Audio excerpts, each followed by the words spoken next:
started meeting in January.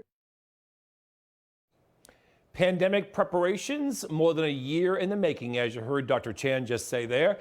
We've watched the coronavirus unfold through dozens of news conferences.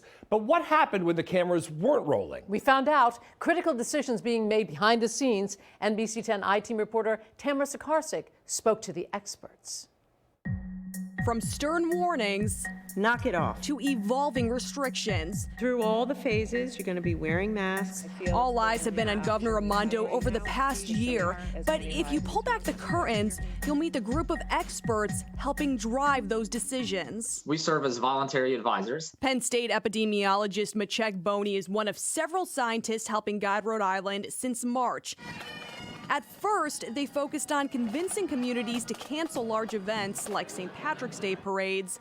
Then they transitioned to testing shortages. By April, it formed into sort of a more stable collaboration where we were analyzing the data on a regular basis and providing some feedback. Did Rhode Island hire you? No, none of us get paid. No epidemiologists that you read about in the news that you've been reading about for the last year. None of us get paid. We all do this on a volunteer basis. Volunteering 14-hour days to create these analyses on the pandemic. One report from May exposing higher infection rates among minority communities. Another warning about a sharp rise in hospitalizations for the elderly. All of it then handed over to the Department of Health for action.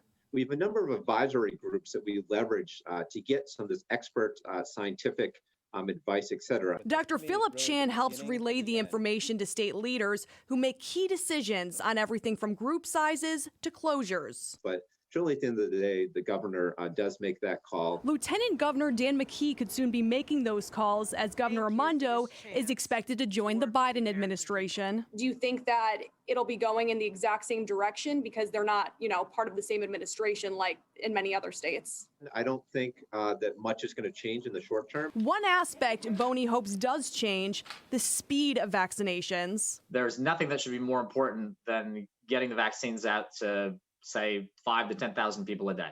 If we can reach that point, he believes the worst will be behind us. After April or May, we will switch from crisis response to disease management, which is a different approach. You have a lot more time to make decisions, and you're not constantly jumping from emergency to emergency. At least 15 experts outside of RIDO have helped advise the state's pandemic response, many of them from Brown University, which the state has a contract with.